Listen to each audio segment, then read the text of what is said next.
Hello, everybody, and welcome to episode 22 of Switch Spot, our rotating gaming news series. I am hosting. My name is Phil Phantastic, along with my wonderful co-host, Camilo Sarmiento, and the Genevo. Say hi, guys. What's up, everyone? What's up, everybody? How's it going? This week, we will be talking about the rumors of The Legend of Zelda possibly coming to the Switch every single year. We'll have a new Zelda game. Maybe. I don't know. It's a rumor. We're going to be talking a little bit more about all this YouTube drama that's been happening recently.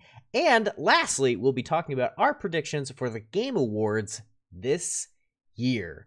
And I always like to take time at the beginning, just in case, because we're on my channel. So most of you guys know who I am. My name's Phil. I go by the name Phil Phantastic here on YouTube, and I do a lot of Pokemon and a lot of Zelda content, along with a smattering of other things that I enjoy. And I would like to give the floor to Camilo and then to John, just to speak to their channels a little bit, see if you guys might like to hit that subscribe button over there as well. What's up, guys? My name is Camilo. I shiny hunt a lot on my channel right now, just because Let's Go came out, where I'm still in like very hype Pokemon mode. I also play a lot of Kingdom Hearts because I'm getting really excited for that Kingdom Hearts 3 coming out in January.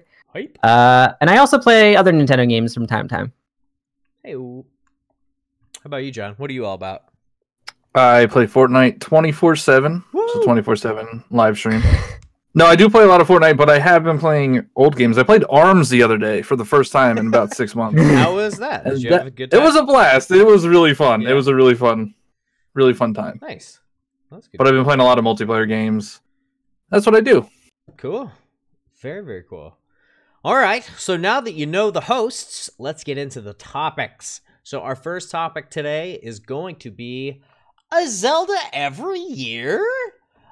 Basically, to sum up the news that we've grabbed from a couple different sources, we saw that Eurogamer and Game Informer are hinting that we will see a new Zelda game every year on the Switch. It's obviously not meant to be a mainline or even an original entry, because this year we saw a port of a Wii U game called Hyrule Warriors Definitive Edition. So it may not be an original game every time. We might be seeing some ports. So that being said, do you think we will see HD ports? I'm skipping to the bottom here. We'll go back up to the top. Will we see HD ports of Wind Waker, Twilight Princess, or even Skyward Sword? Because I heard a rumor from Asia Ayanuma that Skyward Sword might just be the perfect fit on the Switch. What do you guys think about a new Zelda game every year? I think we discussed this in the past, and they've been doing it for like the past 5 years. Um, Because they're not talking about, you know, a new entry every year. They're talking about something with Zelda in its name. So Hyrule Warriors Deluxe counts for this year. Mm-hmm. We got Breath of the Wild last year. We got Twilight Princess the year before. yeah, that was 2016. And then Triforce Heroes is in there somewhere. Mm-hmm. As is Wind Waker, and we could pull it up, but Wind Waker was 2013. okay. 2014 was Hyrule Warriors.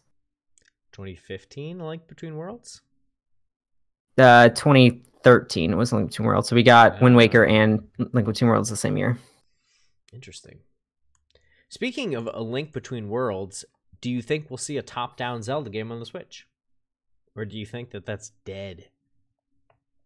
I think we should. That's probably like one of the best 3DS games ever.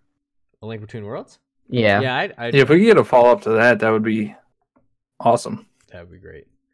I do really like the freedom that game offers, and it's just as the perfect, just to talk about how great the 3DS is. It really is the perfect game for the 3DS. It utilizes the limited processing power and really creates a beautiful environment, and I really enjoy that game.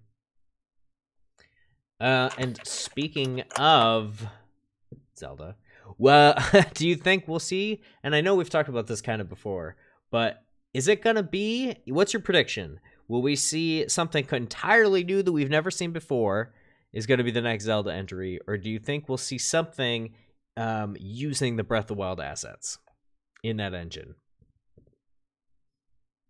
If you had to pick. I feel like it's still a little too soon for Too soon? if it was like a game similar to Breath of the Wild. I could see maybe like, wasn't there talks about like if it's a top-down Zelda that could follow like the old like format of Zelda, like with the dungeons and all that in a certain order. Well, did the main Zelda team make A Link Between Worlds? I think Grezzo helped. I don't remember. I mean, I would love a sequel to, or like some type of same engine Breath of the Wild type game, like they did with Majora's Mask. Yeah. Just like flip the world on its head. Yeah, just make it a dark world. Or something. You know what I mean? I think it's too soon for that, though. It's only been, what, a year and a half since Breath of the Wild? Well, I mean, what was it? 97, 99? Or was it 99, 2001? It was 98, 2000. 98, 2000. Yeah, so it's 2 years. I mean, it's possible. What else? They want to sell them Switch units. What else are they working on? Well, didn't they say that they're officially into the new Zelda game, the next Zelda game? Yeah. Well, they're always in the next Zelda game. Yeah, that's a perpetual truth. Like as soon as they finished Skyward Sword, they started working on Breath of the Wild. They're drawing pictures. I think we'll see a remaster before like a sequel or a new entry in the series. Mm. We'll probably see ports of the HD Wind Waker and Twilight Princess before we even get a remaster of Skyward Sword or something like that. Yeah, you think it's probably less work? Yeah, because then they just copy and paste. Save as Switch. Save as .swt. Cool. All right. Well, that was something we've already kind of talked about, but I just wanted to bring it up again because it seems like it still is in the news. So, moving on to something that we all love to talk about, and that's YouTube drama. We all love that YouTube We drama. all love the YouTube drama. And we're all honestly sick and tired of it. So the first thing I wanted to talk about for YouTube drama is the YouTube Nintendo Creators Program. It is dead, and what does that mean for us? I'm gonna ask the question, and hopefully my co-host can answer. We could finally monetize Nintendo gameplay that was normally not monetized. Is that a Yes. Is that a for show? It is, because I did not get claimed. My Splatoon stream did not get claimed. And it always does. It always does. And Mario Kart 8 Deluxe did not get claimed. But I think I heard that they were releasing claims of old videos, so I'm hoping that happens as well. Yeah. Then we can monetize those. I'm starting to see something weird, which was new claims on old videos from a German YouTuber. So hopefully I can get that sorted out. But yeah, but I actually got a claim on my I just recently played Ocarina of Time on my 3DS, and I don't normally get claimed on my 3DS games, but I got claimed because in the middle of my stream I played Sandstorm by Darude. And I was just like, no, why? They're giving me every opportunity to not get claimed, and I'm just gonna rock out to some trance music. You know what I hate? When I click on a playlist on YouTube and it says no copyright. Oh yeah. And then afterwards it's still copyrighted. It's just completely everything was copywritten. It's just an utter lie. Clicks. Yeah, so that means that we can start monetizing our Nintendo content, basically. So that's good for us, guys, because we do, as we've said before, we are all sort of self-operating entities here, and it does cost more than $1.05 to have a functioning video game YouTube channel. So it'll be nice to start making those pennies. Because pennies. I saw. Like I was looking at my analytics or whatever, and it definitely increased ever since they stopped claiming my stuff. Nice. Not like substantially, but like there's more. Yeah, it's going up. They did this. The Nintendo Creator Program officially ends on December 6th. Right. And Smash Brothers comes out on December 7th, so they want people creating content for that game. They absolutely do. And there was something in that article about how to properly host an online tournament. Oh, really? Yep. Huh. They also, I think they're also partnering with Ninja to stream on Twitch. Actually? Oh, I did see him tweet that. He was like, I got a surprise for you. And it was like a DK GIF or whatever. Apparently he's a huge Smash Brothers fan. But he's the biggest streamer in the world right now. And you get him to promote your game? You know what we need is a scandal. The likes of... who's that guy with the mustache and the glasses? Oh, Dr. Disrespect? Yeah. Well, we need to have a ninja-sized Dr. Disrespect scandal. We need to just sort of break up some of these bigger guys. That's what we need. So we get some of that? Yeah. So there's more room. I don't know. I guess Ninja says some things on his streams that people have been criticizing. Really? So I don't like think he's PewDiePie style. PewDiePie. Not to that extent. Like he's still really popular. He still has 75,000 people watching every stream. That's so many. Yeah. 75,000? Yeah. And they're all Fortnite kids. So if you show that you introduce them to Smash Brothers, they're gonna be like, "Yeah, I want Smash Brothers for Christmas." Yeah. Yeah. These Smash Brothers are gonna sell 20 million units. Thanks, man. Yeah, we'll have to get them on the show. You know. Yeah. Special I'll guests. give him a call. I'll give him a buzz. I got his number. But this is the good news from our YouTube discussion. The next one's not the good news. Yes, that's good. Not good news. Good news. Yes, we will potentially be able to make a couple of pennies on our Nintendo videos. And the bad news is that YouTube has moved the goal line again. You now need 30,000 subscribers to enable memberships on your channel. Yes. Are we grandfathered in, or? Yeah. Okay. But I mean, the monetization people weren't grandfathered in, so are they going to be like, you're not at that benchmark, so we're going to shut it off? Yeah. I mean, that's not what the language of the thing I read said, so it makes sense. Why? Why wouldn't they do it? Why are they doing this?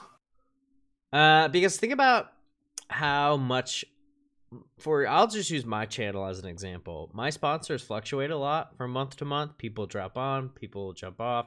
So Google having to like actually devote some type of software program or any bandwidth at all to like the fluctuation of like, oh, now he's getting a monthly payment from this person and he's not getting a monthly, like all those bank transactions, and then addition to that, then sending that like all that banked up money to my bank account. Like they want to do that for as little people as possible for the largest amount of money possible, because it doesn't make sense for them to do like $1.5 billion. I guess they have to do $1.5 billion transactions. But I mean, they take a cut of everyone. They take like what, 40%, 30%. Yeah, but if they have to, if it's the same amount of like energy to take 40% of $100 and to take 40% of like $30,000, like it's not worth it to them to like deal with us smaller creators who are not dealing in such large percentages. Is there any other caveats to this? Like, can I just bot my account? I don't know. I mean, I feel like it's gonna open them up to more scrutiny. Like, Like you have to have 30,000 subscribers, and you have to have like 1 million views on your channel or something. Well, don't we all have 1 million views already? Wow. Maybe I don't. I don't. I might have 1 million minutes. Maybe not 1 million views. I don't know. I'd have to look. Yeah. So I don't know. It's just frustrating for people who didn't start when, like, I've been doing this for 13 months now, like full time. For people who, you know, want to see us and they're like, oh man, like that's awesome. Like I have that skill set too. Like I'd love to create a YouTube channel. It's like you're not going to be. Yeah, it's making it super harder for people to enter. Yeah. It's like it's harder and harder for you to make any money doing it. Not that we don't make any money doing this. Like not like no, I don't know. I don't Not a livable wage. we can't live off of what we do. Yeah.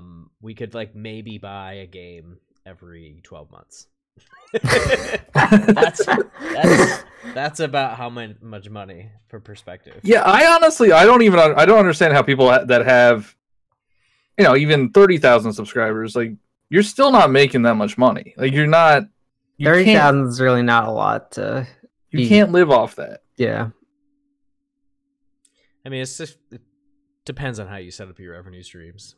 If you like can sell a lot of t-shirts or get sponsored by doesn't Venge have a sponsor? Oh, he does have a sponsor. So like yeah, you can be smaller in size and have like a sponsor. It's just like in different revenue streams. I gotta get Pepsi to sponsor me. I know, dude. You should. That'd be really, really funny if Switch Spot was brought to you by freaking Pepsi. Brought to you by Pepsi. Like before we start the actual stream, instead of the starting soon thing, it's just gonna be an ad for Pepsi. Yeah, it's just a Pepsi ad. That'd be great. I'll be down. I don't know. I feel like we're gonna get screwed at some point. Like channels our size, we're all like. I mean, I've already been screwed twice. Almost. They almost took my monetization away once, and then They almost killed your channel too. They almost, yeah, and then they tried to kill my channel by banning me.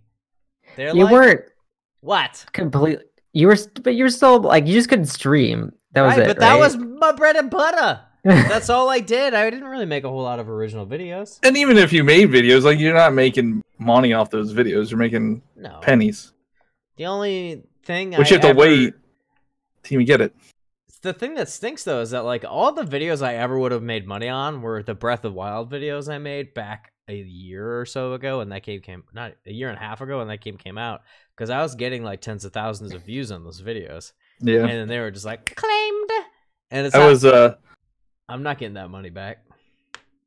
One of my friends, DPD, he has a couple videos on his channel that are like millions of like 1 million views, and it was claimed by Nintendo. So he's not getting any of that. Yep. That's okay. That's okay, Nintendo. You can have my money. I like you. Yeah. Just keep take my money. They should just send me free stuff. Why can't I get free stuff? I don't know. You have to prove your worth to them. That's true. Oh, some good news on the creator front though. Yeah. Fortnite Creators Program is permanent. It was going to end at the end of the year, but they extended it to just indefinitely because it's making make money for them. Yeah, it probably is making them money because the creators are saying, "Hey, buy stuff on the shop to support me," and the people are like, "Well, I want to support this guy, so I'll buy stuff on the shop." And that's, I mean, I think it's good news. Yeah. Especially since I'm part of it. Yeah. I kind of want to sign up for it, only because I would like to have my seasons paid for. You would be eligible. You would be eligible. Because then I wouldn't feel so like, I bought another season pass. To be fair, and thank you to AOA, I think, bought my season pass this year. Or this season. So we got 3 days left, and then you can buy another one. Yeah, I know. So whoever else wants to buy my next season pass and not watch me play, feel free. Sorry if that was content that you wanted to see that I did not deliver on. I apologize. But I mean, I guess to the point I was trying to make, that Nintendo is becoming more consumer friendly. All these companies are becoming more consumer friendly for their creators, like their content creators. Mm-hmm. But YouTube is just like putting up a brick wall for anybody that wants to create content. Yep. But you know what happens when a big company like does something like that? Different company comes up and replaces it. It's true. It's economics. I can't think of one single example of when that's ever happened. But there's I mean, Amazon pretty much takes over everything. Like, Amazon overtook eBay. I love eBay. I use it all the time. You can't find like classic games on Amazon. But the market share for online retailers is insane. Amazon has like 51%, and then the next closest is eBay with 8%. Whoa. That's a lot. Yeah. So, all right. Well, speaking of supporting your creators, guys, I just want to take a quick moment to plug all three of us. My name is Phil Phantastic. You're currently viewing the podcast on my channel. So if you haven't yet hit that subscribe button, it would mean a lot to me if you did. I do a lot of Pokemon and Legend of Zelda content. I just recently acquired my shiny charm, so I'm going to be getting into the weekly/bi-weekly shiny hunts like I was doing on my 3DS. And hopefully Camilo will want to race me, except he needs to get his charm so that it's fair. I didn't get my charm yet. He's got to get his charm. Also, I have a merch store where you can buy shirts and mugs and pillows and all that stuff. And John and Camilo also have merch stores, which I am very sorry I did not put them in the description box, but I did put the link to their channels in the description box. In the first and second line of the description, guys, please click on those links. They are links to Camilo's channel and John's channel. Please subscribe to them, not only because they are great content creators, but because next week, the show, episode number 23, will be on Camilo's channel, and episode number 24 will be on Geneva's channel. Actually, that is a straight lie. Episode 23 is going to be on my channel again. And you'll see why. Wait, I don't... What? Oh, yeah. John, you have so much to learn. Something is in the works, and we're going to tell John about it after the stream. So, like, comment, share, subscribe, guys, please. We are smaller channels, and we want to be medium-sized channels. So, please share with your friends if you enjoy our content. If you think that we are at all good entertainers, please. Or, if you have constructive feedback and you think we could be better entertainers, leave them in the comments down below. I'd love to hear your feedback. We want to be better than subpar. Yeah. I don't want to just be average. I think we're above mediocre. Yeah, we're like, yeah. What's one step below average? Par. Subpar. It's subpar? Subpar. Yeah, yes, because subpar. Par is the average. I think we're in between subpar and average. Yeah. And we would like to play birdie YouTube. It's like playing birdie golf. Where you're under par. You're doing. I want to be albatross. I want to be an albatross. Yeah, you're skipping eagle, going straight for double eagle. He wants to go albatross, guys. We want to play birdie YouTube. So if there's stuff that you want to see on our channels, if there's stuff that you're like, Phil, you play really great for an hour, but then you are tired of how obnoxious we are sometimes, and then your fun personality turns into an old man on a porch personality. And get off my lawn. Get off my lawn.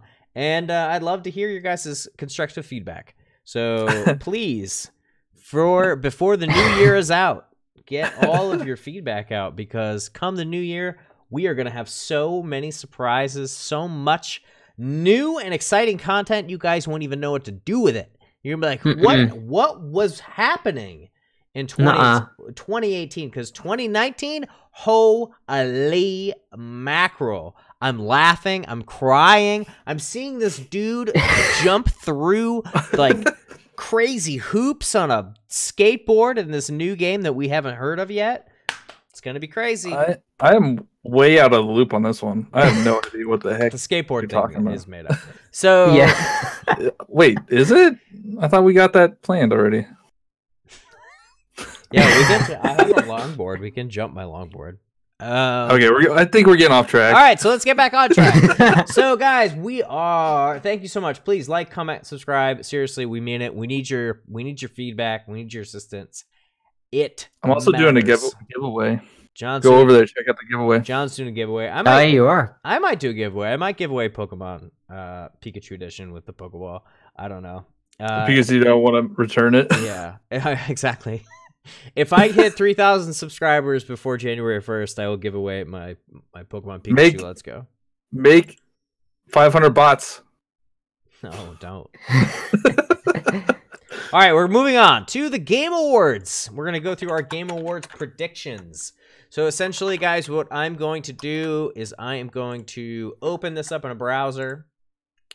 Game Awards nominees. Guys, feel free to participate. I will not be able to have the chat up, but maybe if you guys we will pull out. I have it up, so okay. I can.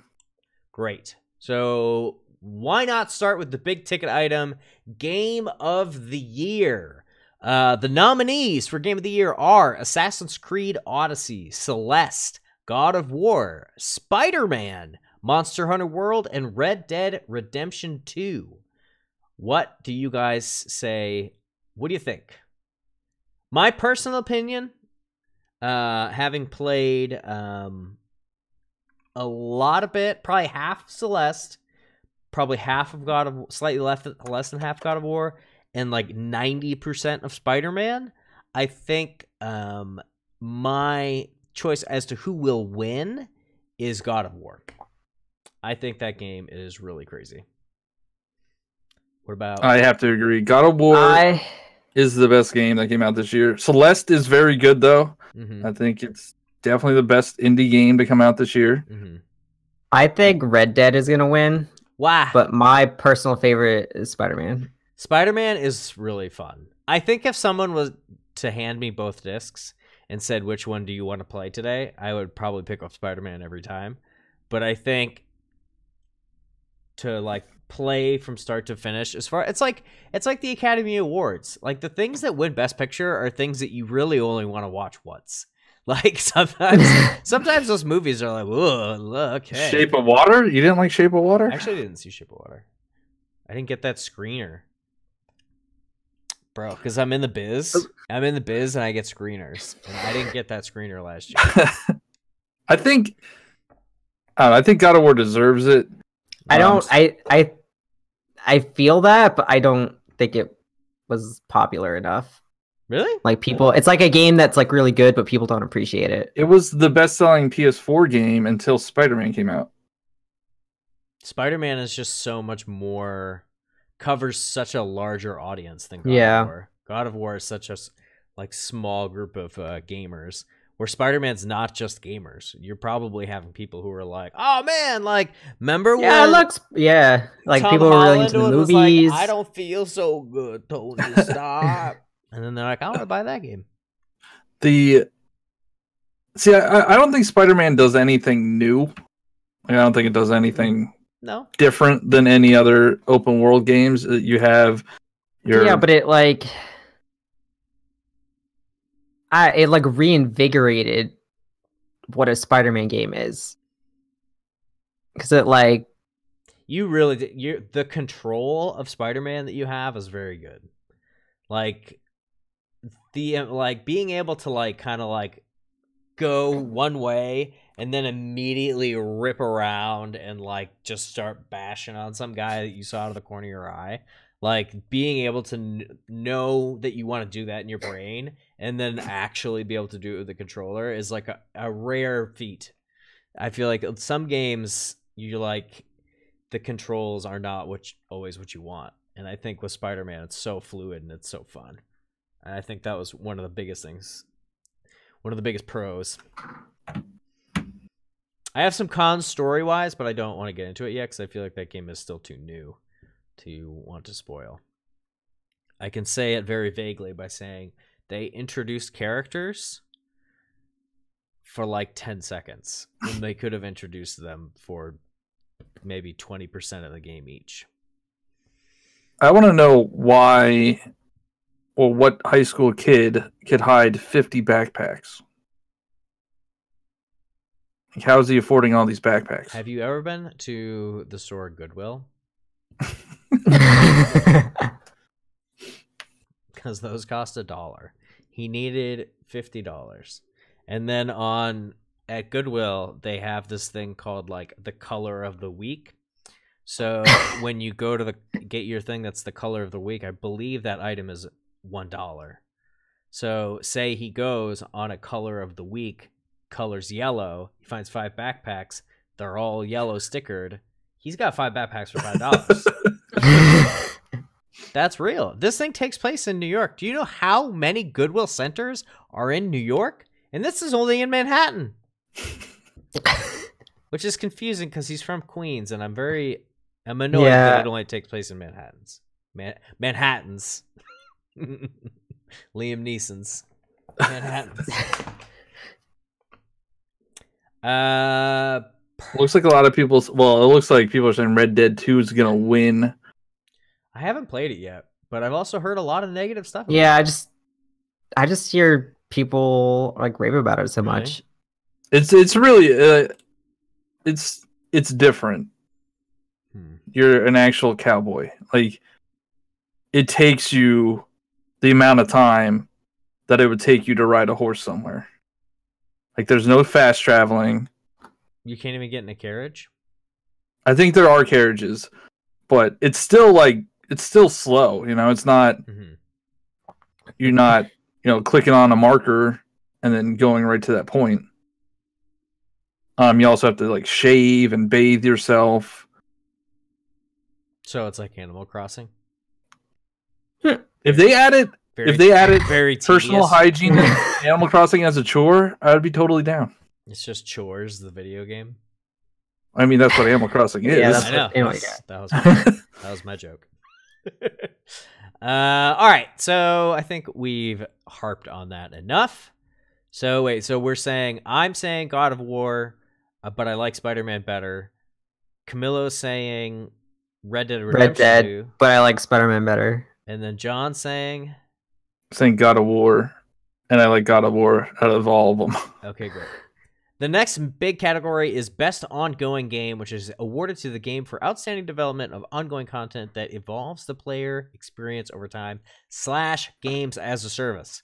Games as a service, Destiny 2, Fortnite, No Man's Sky, Overwatch, Rainbow Six Siege. This is literally the easiest one. Destiny 2. Destiny 2. Destiny 2. Fortnite deserves this one. Like, it is the best ongoing game. Oh, really? You're actually saying Fortnite? Yeah, Fortnite is the best ongoing game. I like that Destiny is like an MMO. I enjoy it. I played Destiny 2 all the way up until I had to start raiding, and then I was like, okay, I figured it out. I got to like the loot grind loop thing, so I like stopped playing. But I think Destiny 2 is like a good standalone game. But Fortnite, I don't know, it's just the same thing over and over and over. I mean, I don't play any of these games, but I think Fortnite's gonna win. All right, so Fortnite. Moving on. Best game direction. Is that enough, or did you guys want to talk more about that? I mean, I could go into how Fortnite. Why do you think Fortnite is going to be the best ongoing? Why do I think? Because it's all right. So it's the amount of people that it affects and user base and all that. Yeah, I mean it's huge, and somehow they've managed to keep their audience interested with all the battle passes and the events that they have throughout the season, throughout the year. And there's all the different they add modes throughout the year that people enjoy playing. They have special events for different holidays. It's a really well maintained game. Like, I think Destiny 2, that got off to a really rocky start, and their continued content, people are not happy about it. It's because you have to pay like $40 just to be able to continue in that game. All right, I hear you. I feel like you changed my mind. I think. And what were the other nominations? Overwatch. Oh, No Man's Sky. I don't even know why No Man's Sky is on there. Overwatch is great. But that is a great game. I don't think that it's gonna win over Fortnite this year. No, I don't see how it can, because Fortnite became what it is in 2018. Like this time last year, it started beta 2017, or yeah, I think Battle Royale mode started in like October of last year. But it didn't come to Switch till the summertime. Yeah, and that's when it actually got good. That's when I played it. Do we know what the most popular platform is? It's probably PC. I think so. Or mobile. Yeah, I was gonna say. I don't know. There's 200 million users now, and there was some stat that half of the people on Switch downloaded the game. Wow. I mean, it's free. Yeah, it's free. Yeah. Things. Like people probably who don't even play might have just like, yeah, I'm gonna download it and see it, try it. Yeah, I don't know. I think it deserves it. I think I've changed. You've changed my mind, John. Can we record this? First time ever. Time ever. John said something, made a couple of points, and I go, oh yeah, you're probably right. Okay. Best game direction is the third category they have listed here. Awarded to a game studio for outstanding creative vision and innovation in a game direction and design. And the nominees are A Way Out, Detroit Become Human, God of War, Marvel's Spider-Man, and Red Dead Redemption 2. Can I first ask, what's the difference? What's the difference between game direction and game of the year?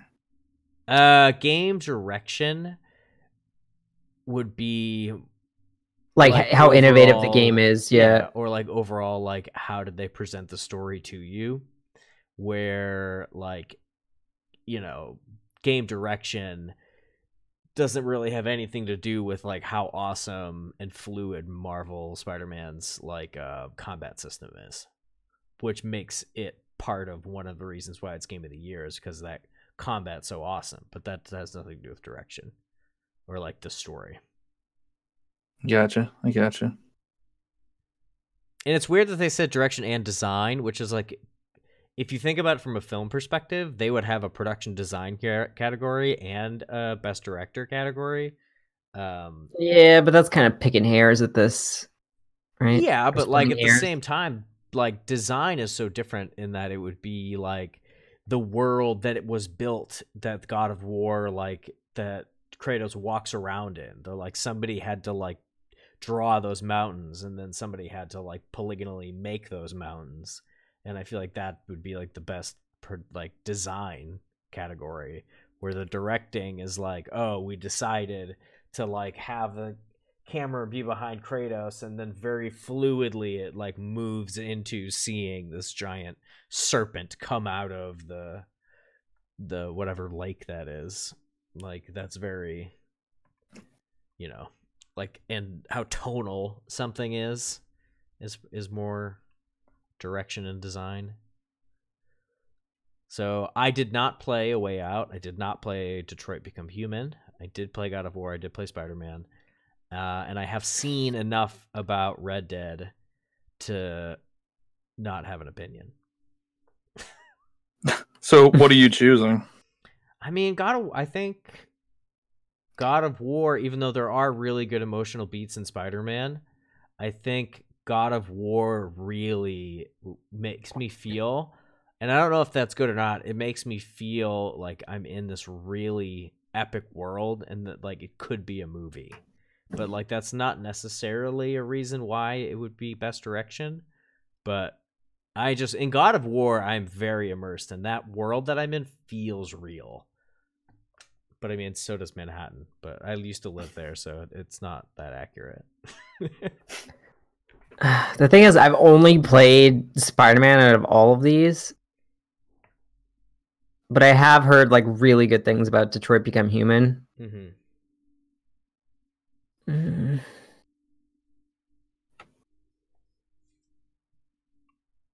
I probably think Detroit Become Human's gonna win. Really? I think this is gonna be another Red Dead win, but Red Dead. just because of the way that game plays is nothing like anything else plays. But I want God of War to win. Just because the way it makes you feel when you play that game, and like this is like first 5 minutes of the game spoilers, but when you have to like bury your wife, like, what? Yeah, spoilers. No, it's like the first 5 minutes of the game. So when you have to do that, like you feel like you're over Kratos' shoulder and you're like in there. It feels like I actually felt something playing that game, whereas something like Spider-Man where you're just like swinging around, I don't really feel anything. No spoilers, but there's a moment. Have you beaten Spider-Man? No. Have you gotten halfway? No, I don't think so. Have you gotten to a point where something I did the first boss fight where something explodes and then people feel sad? No. Then you that's not super far in the game. That's not far. That's pretty early. Also the way that God of War feels, like when you're hitting something, like it feels powerful. Yeah. I don't know. It's a great God of War was just a great experience compared to any of the other games I played this year. And moving from best direction, we can move into best narrative for outstanding storytelling and narrative development in a game. The nominees are Detroit Become Human, God of War, Life is Strange 2, Episode 1, Spider-Man, and Red Dead Redemption 2. I'm sensing a pattern. Spider-Man, no. I don't think that... I think that it's fine. The story of Spider-Man is fine. But it did not, like... There were a couple moments where it tugged on my heartstrings, but, like, that was not an emotional roller coaster. That didn't bring me to lands I'd never seen before. And, like, I just feel like potentially Detroit Become Human, from what I've heard, has some pretty... Especially with the way that they tell their stories, which is... It seems like there's a lot of alternative paths you can take. So I think it might get a nod for that. And then God of War is just bad to the bone. And I heard Red Dead Redemption is just about eating beans out of a can. So I don't know how that can be. I'm not super invested in this one because like the Spider-Man story is okay. It's like not like anything spectacular, but I haven't played anything else. I mean, I enjoyed it of what I played so far. Did you say that it's... Never mind. I got the... Oh, okay. Oh, they do have an art direction category. Did you have anything to say, John, about your best narrative? Best narrative, is that what it is? Yeah. Story. I mean, I'll go for God of War again. But I think Red Dead Redemption 2 is going to win pretty much all these categories. Okay, so it says best art direction. So this is the category I thought they didn't have. For outstanding creative and or technical achievement in artistic design and animation. We've got Assassin's Creed Odyssey, God of War, Octopath Traveler, Red Dead Redemption 2, and Return of the Obra Dinn. I thought you liked Octopath Traveler a lot. I love Octopath Traveler, but if that's not like an original artistic thing. That's like a Super Nintendo game in a diorama. I would I would choose Octopath Traveler out of those games. You would? Oh yeah. I would. Yeah, that game's I put beautiful. God of War. Oh, is God of War in there? Yeah. Oh, then God of War. Yeah, sorry. God of War is like crazy. The different realms Yeah. are insane. Oh my gosh. Yeah. Now I want to play God of War again. God of War hands down. I'm gonna play God of War as soon as the stream's over. Okay, now what about you, Mr. I'd probably say Octopath Traveler. I didn't really get like pulled in by the game, but like I did like how the way it looked. Mm-hmm. I like it too. I mean, Red Dead Redemption 2 is a technical achievement. If you've ever seen that game, is it? Its the faces look weird. The faces are always weird in games. Nuh-uh. Have you ever played Mass Effect 4? That's perfect. They had to fix the faces because they were so bad. I'm trying to think of a game that has really good faces. None of them. Maybe Detroit. Detroit Become a Human actually had realistic looking faces. But I didn't know God of War was in that. God of War should win that. The faces in Odyssey look pretty good too. Super Mario, not Assassin's Creed. Assassin's Creed Odyssey is a really good game. I gotta beat Origins first. I heard Origins was great, and Titanium sent it to me, and I played it like in 10-minute bursts. But then I'm like, I gotta beat Celeste. I gotta beat God of War. I gotta beat Spider-Man. The year's almost over. Okay, and speaking of those games, let's move into music. Best score or music? Yeah. So we've got Celeste, we've got God of War, we have Marvel's Spider-Man, we have a new game we haven't seen yet on here, Ni no Kuni 2. Yes, Ni no Kuni 2. That's my pick. Oh my god, that music is so amazing. Octopath Traveler and Red Dead. It's Octopath. No, Ni no Kuni 2, fake news. Okay, I will say Octopath Traveler, only because I have not heard anything from Ni no Kuni. But I bet if I listened to that soundtrack, it would have a beautiful spectacular original score. So I stand to be corrected once I listen to that soundtrack. I don't know. Octopath Traveler has some phenomenal music. It does. It really does. So the RPGs take it. But God of War also has a very tonal piece. But I don't know. That'd be like giving best soundtrack to like Batman. Well, I think what's going to happen is Red Dead Redemption 2 is going to win all these other categories, and they're going to throw a bone to God of War in something. God of War, I got to get Red Dead. Is it really that much better? No, I don't think so. Personally, I don't think it's as good as God of War. I wasn't as enthralled with it, but it's kind of like a bias, you know? Yeah. Best audio design. Let's speed through this one. Call of Duty Black Ops, Horizon. Forza, Horizon 4, God of War, Spider-Man, Red Dead. Black Ops 4. I would say Forza only because I know how hard they work to make the tires sound like the actual tires and the engines sound like the actual engines. So just based on what I know about the Forza franchise, that their audio design is always on par. I'll just say that Forza should win for me, but I don't know enough. I'd probably say Forza. I don't know. You're talking about an Xbox game? What? What? They take their audio files seriously. Black Ops 4 has great sound design. Do the bullets sound like bullets? The bullets do sound like bullets. Nice. It's very satisfying. The next category is best performance, awarded to an individual or voiceover acting, motion, and or performance capture. Oh wow, that's crazy. So just best performance. We got Brian Deckert as Connor from Detroit Become Human. We have Christopher Judge, Kratos.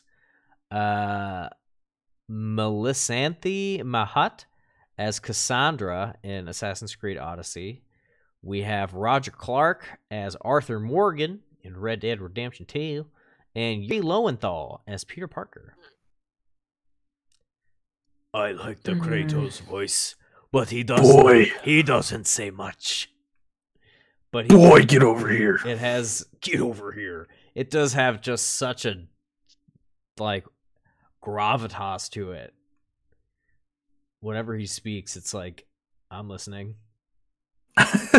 Don't hurt me, Kratos. But I will say that Yuri Lowenthal's performance of Peter Parker is one of the best performances of Peter Parker I've heard. I'd probably say Yuri. I'm not like super invested in this one, but like the quips are funny. He sounds like Spider-Man. He definitely, like, in my head, like, that is what Spider-Man sounds like. And he nailed it. So, as cool as Kratos sounds, I think we got to give it to Yuri for just really knocking out a Peter Parker / Spider-Man. Games for impact. For thought-provoking game with a profound pro-social meaning or message. Is that new? Did they do this last year? No, that was there last year. All right, 11:11 Memories Retold, Celeste, Florence, Life is Strange 2 Episode 1, The Missing, J.J. McField, and The Islands of Memories. Oh, did that Hellblade? I think Life is Strange is the first one. Do you know what I'm talking about? Oh yeah, That was that last year? Yeah. Okay. I don't know.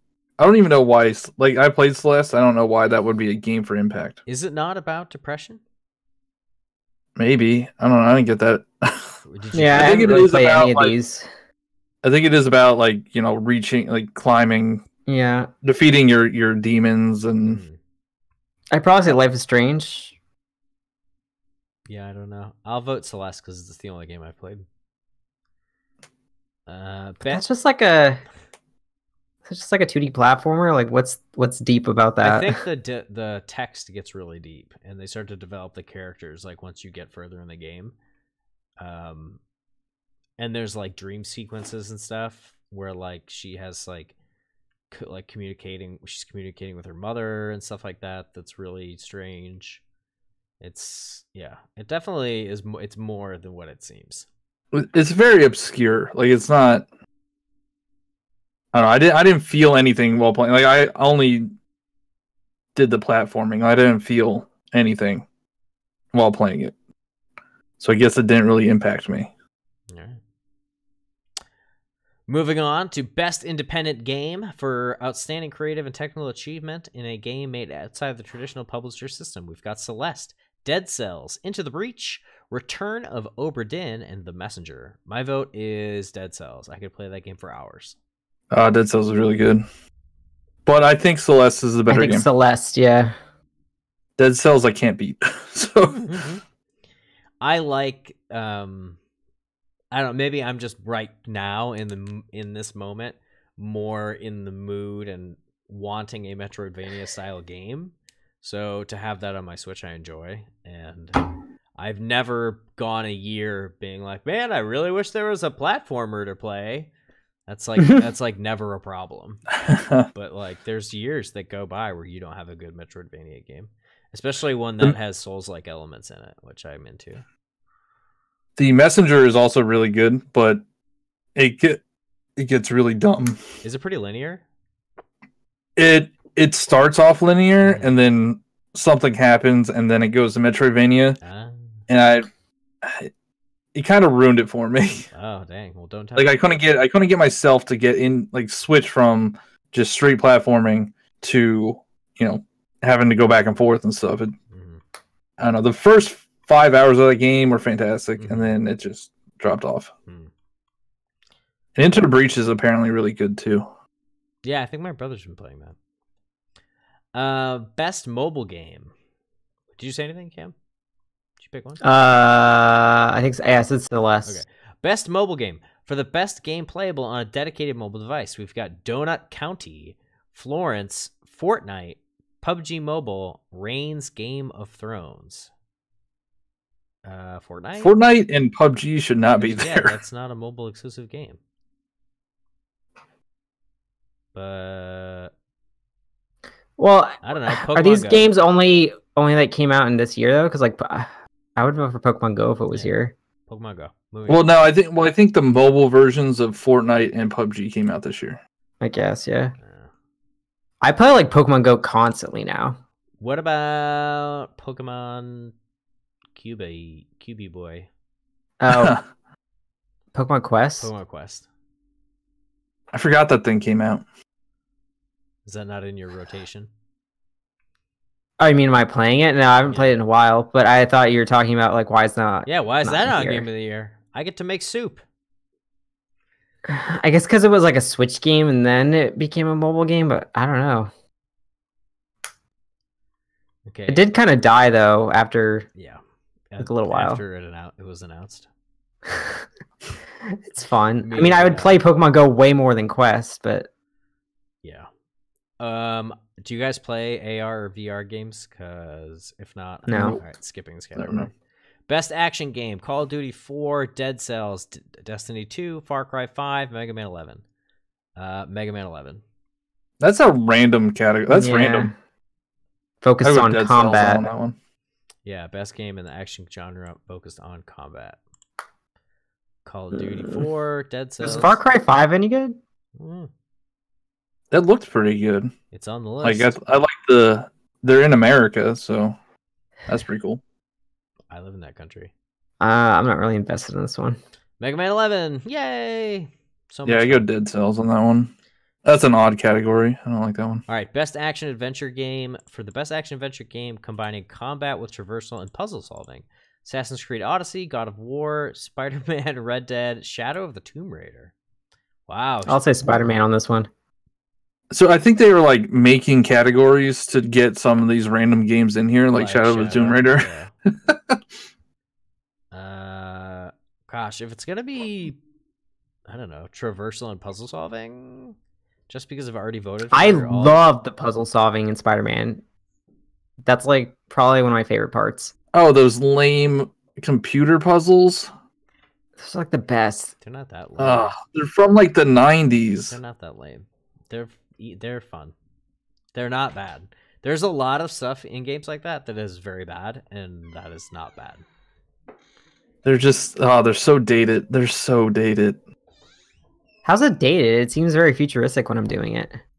It's the same, but it's the same puzzle that you played in like a Spider-Man game on PlayStation 2. I have like never BioShock decided had the which same like one. resistors I need to put into a circuit in a Spider-Man 2 PS2 game. Or BioShock had the same decided exact puzzles. what spectral lines make up this compound. I think God of War had some very good puzzle elements to it, with the throwing the axe and freezing things and moving things. Like, I recently beat the puzzle, no spoilers, but there's a giant crane that you have to put a like a big wooden block under, and then ride the crane up like an elevator. Like, that was some very good puzzle solving. I've played the other Tomb Raider games, and I know that they have excellent combat and platforming and puzzle solving. So I would say if I got a chance to play Shadow of the Tomb Raider, it would be, since that's one of my favorite franchises, the reboots, I would say that'd be up there competing with it. But since I haven't, I gotta say, again, for the millionth time, GOW. Now, I mean, so these are what, puzzles in like adventure games? yeah, I mean, it's just defining the action adventure game as being something combining combat with traversal and puzzle solving, as in it's not a shooter. See, I'm never like satisfied with puzzles in games like that. I don't think they're ever that. What about smart. Breath of the Wild? Were you satisfied with the shrines? Yeah, the shrines were good. They were fun. Those are puzzles. Yeah, but I mean, the game kind of focused on them. I don't know. In God of War, you just end up with there's a random gear that you have to freeze. Those are definitely puzzles. Some of them are more complex than others, but like that one with the crane that I'm talking about, there was like 4 elements to that you had to walk around the whole area to undo. That was definitely a puzzle. I like when it's an actual puzzle game. All right. This is action adventure. Maybe we'll get to puzzle. Right now we're at RPG now. Best role-playing game for the best game designed with rich player character customization and progression, including massively multiplayer experience. Got Dragon Quest XI, Monster Hunter World, Ni no Kuni 2, Octopath Traveler, Pillars of Eternity 2, Deadfire. Ni no Kuni 2, no contest. Octopath Traveler, easy. I like Octopath Traveler a lot. I also like Monster Hunter World a lot. I think they're very different games. I think Monster Hunter is like an action RPG. I think turn-based JRPGs and action RPGs should not be in the same category because they're too different. I think Monster Hunter. Because I don't like. I like action RPGs more. So like, I didn't really enjoy doing like that kind of turn-based. Is it Ni no Kuni? No, it's action-based. It's like hack and slash. Ni no is hack and slash. Yeah. I don't know. I think Monster Hunter World's probably gonna win. Yeah, the game is very popular worldwide. And it's a really good game. Yeah, I liked it a lot. I think it's the best one. Best fighting game. For the best game designed primarily around head-to-head combat, we got BlazBlue, Cross Tag Battle, Dragon Ball FighterZ, Soul Calibur 6, Street Fighter 5 Arcade Edition. I'm assuming it's either Dragon Ball Z or Soul Calibur 6, because Soul Calibur is one of my favorite fighting franchises, so that'd be my vote, but that game is still $60. I can't afford it. I can't afford all these games. I haven't played any of these. The Dragon Ball Fighter game seemed to have a very big fan base around it. And yeah, it had a just came out on Switch. Launch. So I think that maybe that might win. Best family game. Mario Tennis Aces, Nintendo Labo, Overcooked 2, Starlink Battle for Atlas, and Super Mario Party. Mario Party. We have Mario Party. Nintendo games. Yeah. It's like the first category of Nintendo games. Nintendo. Best strategy game, Banner Saga 3. Oh, they actually have Banner Saga 3? I didn't know that. I didn't really love 1 or 2.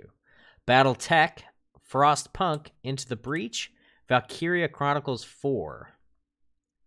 I've only ever played the Valkyria Chronicles games, so I guess that would be my vote. Well, I played the Banner Saga games. I don't really like them. I think Valkyria Chronicles is the only one I've ever heard of. Yeah, I don't.